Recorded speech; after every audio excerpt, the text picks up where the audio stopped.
नमस्कार। टुडे हिमाचल में आपका बहुत बहुत स्वागत है। आइए शुरू करते हैं हिमाचल से जुड़ी हुई आज की कुछ ताजा फटाफट खबरें। लेकिन उससे पहले आप हिमाचल के किस जिले से ये चैनल देख रहे हैं हमें कमेंट करके जरूर बताएं। और साथ ही अगर आप चैनल पर नए हैं तो चैनल को सब्सक्राइब जरूर करें। मनाली में न्यू ईयर सेलिब्रेशन की तैयारियां शुरू। सैलानियों के लिए पर्यटन निगम के होटल्स में 30% की छूट। कारोबारियों की जागी उम्मीदें। बीते दिनों लाहौल स्पीति सहित मनाली और आसपास की पहाड़ियों में हुई बर्फबारी के बाद से पर्यटन कारोबार बढ़ने की उम्मीद जगी है। मनाली की और अधिक से अधिक सैलानी पहुंचे, इसके लिए मनाली के कारोबारियों सहित पर्यटन विभाग ने तैयारियां शुरू कर दी हैं। आने वाले दिसंबर माह में क्रिसमस और नए साल को लेकर पर्यटन विभाग इस बार भी जहां मनाली में इवेंट करवाएगा ताकि मनाली घूमने आने वाले सैलानी यहां मनाली के मॉल रोड में विभिन्न तरह की गतिविधियों को करने का आनंद ले सकें। पर्यटन निगम के होटल्स में 30% की छूट दी जा रही है, जहां पर मनाली के होटल सहित नग्गर स्थित कैसल में 30% तक की छूट दी जा रही है, जबकि कुल्लू के सिल्वर मून में 50% तक की छूट मिल रही है। दिसंबर माह के लिए पहले ही एडवांस बुकिंग आनी शुरू हो जाती थी। वहीं अभी खास पर्यटन निगम के होटल सहित निजी होटल्स में काफी कम है। जहां एक दिन में 3 से 5 हजार वाहन मनाली पहुंच जाया करते थे, अब पूरे जिले की अगर बात करें तो करीब 15 से 1800 वाहन एक सप्ताह के भीतर पहुंच रही हैं। शिमला से भी ठंडी। इन 3 जिलों की रातें। 19 नवंबर से फिर सक्रिय होगा पश्चिमी विक्षोभ। हिमाचल में आगामी सप्ताह से मौसम एक बार फिर से करवट बदल सकता है। मौसम विभाग के अनुसार 19 नवंबर से एक ताजा पश्चिमी विक्षोभ सक्रिय होगा, जिससे उच्च पर्वतीय क्षेत्रों में बर्फबारी और मध्यम व मैदानी इलाकों पर वर्षा होने की संभावनाएं हैं। हालांकि 21 नवंबर तक मौसम के साफ और शुष्क रहने का अनुमान जताया गया है, लेकिन पश्चिमी विक्षोभ की सक्रियता से पश्चिमी हिमालय क्षेत्र को प्रभावित करने का भी अंदेशा जताया गया है। सीएम सुक्खू बोले, पुलिस विभाग में 1200 कांस्टेबल और महिला सब इंस्पेक्टर की होगी भर्ती। मुख्यमंत्री सुखविंदर सिंह सुक्खू ने भविष्य की चुनौतियों के अनुरूप पुलिस विभाग में सुधारों पर बल दिया।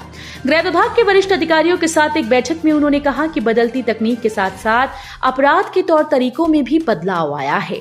इसे देखते हुए पुलिस विभाग को अपनी कार्य प्रणाली में बदलाव लाना आवश्यक है। इसके दृष्टिगत आधुनिक तकनीक अपनाने के साथ ही पेशेवर दृष्टिकोण में सुधार लाना जरूरी है। उन्होंने पुलिस विभाग में आर्टिफिशियल इंटेलिजेंस और अन्य आधुनिक सॉफ्टवेयर के उपयोग के निर्देश भी दिए। मुख्यमंत्री ने कहा कि पुलिस विभाग के आधुनिकीकरण के लिए राज्य सरकार पर्याप्त धन उपलब्ध करवाएगी। उन्होंने कहा कि आने वाले दिनों में पुलिस विभाग में 1200 से अधिक कांस्टेबल और महिला सब इंस्पेक्टर की भर्ती की जाएगी। छोटे भाई के सुरंग में फंसने की खबर सुन दौड़ा आया योगेश, कहा चिंता मत करना। हिमाचल के मंडी निवासी योगेश दिवाली मनाने घर गया था, लेकिन जैसे ही साथियों ने उसके भाई के सुरंग में फंसे होने की सूचना दी तो वो दौड़ पड़ा। मंगलवार को उन्होंने सुरंग के अंदर फंसे अपने छोटे भाई से बात की, जिसमें उसने भाई का हौसला बढ़ाते हुए कहा, चिंता मत करना, रेस्क्यू ऑपरेशन चल रहा है, वो जल्द ही बाहर निकल आएगा। हिमाचल के जिला मंडी निवासी योगेश और विशाल दोनों भाई निर्माणाधीन सिलक्यारा सुरंग में काम करते हैं। छोटा भाई योगेश जहां शॉर्टकट मशीन का ऑपरेटर है, वहीं बड़ा भाई योगेश हेल्पर का काम करता है। ड्यूटी में कोताही बरतना, एचआरटीसी कंडक्टर को पड़ा महंगा, निगम प्रबंधन ने किया सस्पेंड। एचआरटीसी प्रबंधन अब ड्यूटी के दौरान चालक परिचालकों की लापरवाही बर्दाश्त नहीं करेगा। बसों में लोगों को सेवाएं देने को लेकर निगम प्रबंधन सख्त हो गया। इसके चलते झली डिपो के तहत जुनगा शिमला रूट पर एचआरटीसी परिचालक की लापरवाही पाए जाने पर प्रारंभिक जांच के बाद निगम प्रबंधन ने उसे सस्पेंड कर दिया। पुलिस को नाकाबंदी पर मिली सफलता, चिट्टे के साथ 2 तस्कर गिरफ्तार। पुलिस थाना भुंतर की टीम ने बुधवार को नाकाबंदी के दौरान एक वॉल्वो बस में सवार 2 लोगों को चिट्टे के साथ गिरफ्तार किया। जानकारी के अनुसार पुलिस के त्रेहण चौक में नाकाबंदी की हुई थी। इस दौरान एक वॉल्वो बस को प्रक्रिया अनुसार चेक किया तो उसमें मौजूद भोला दत्त शर्मा पुत्र स्वर्गीय रूपचंद निवासी गांव एसएसबी चौक, शमशी डाकघर शमशी तहसील भुंतर और सुधीर शर्मा पुत्र विशन दास निवासी गांव गदोरी डाकघर शमशी तहसील भुंतर के कब्जे से 23 ग्राम चिट्टा बरामद हुआ। शातिरों ने निवेशकों को दे रखे थे फर्जी पोस्ट डेटेड चेक, 210 करोड़ धोखाधड़ी का मामला।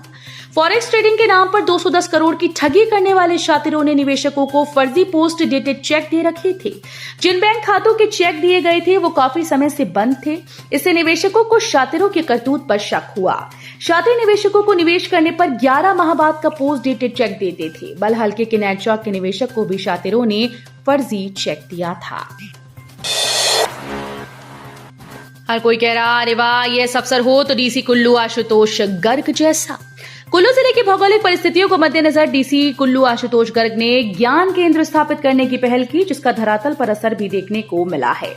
इसके चलते ग्रामीण परिवेश में स्थापित किए गए ज्ञान केंद्रों में बच्चे अपना ज्ञान बढ़ा रहे हैं और हर किसी की जबान से एक ही आवाज निकल रही है कि अरे वाह, आईएएस ऑफिसर हो तो आशुतोष गर्ग डीसी कुल्लू की तरह।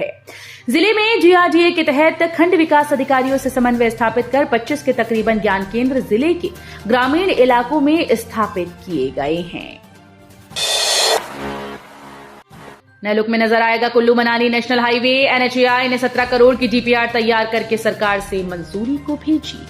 कुल्लू मनाली नेशनल हाईवे जल्द ही नए स्वरूप में नजर आएगा। आपदा के दौर में बरपे जल प्रलय के चलते आधा दर्जन से अधिक साइट्स नेशनल हाईवे पूरी तरह से ध्वस्त हो गईं।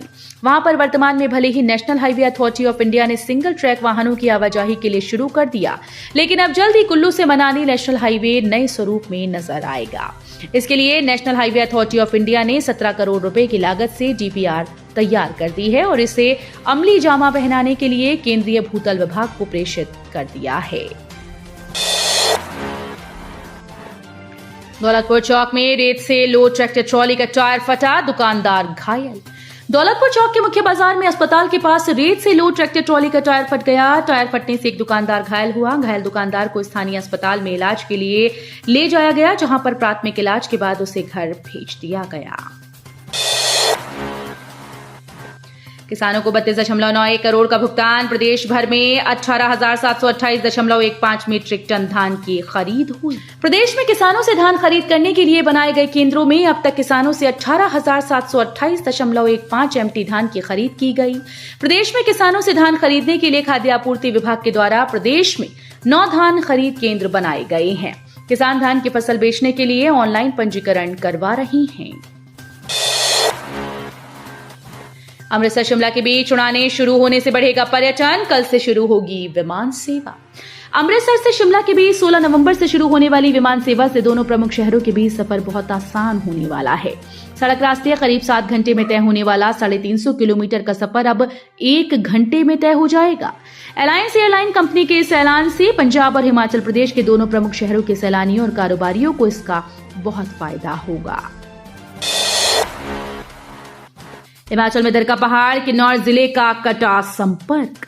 हिमाचल प्रदेश के किन्नौर जिले के नाथपा में पहाड़ी के दरकने से राष्ट्रीय राजमार्ग किन्नौर जिले का संपर्क कट गया। घटना सोमवार देर रात को हुई, तभी से वाहनों की आवाजाही बिल्कुल ठप है। तो ये थे हिमाचल प्रदेश से जुड़े हुए आज के ताजा तरीन समाचार। उम्मीद करते हैं आपको जरूर पसंद आए होंगे। थोड़े से भी पसंद आए हो तो चैनल को सब्सक्राइब और वीडियो को लाइक करना बिल्कुल ना भूलें।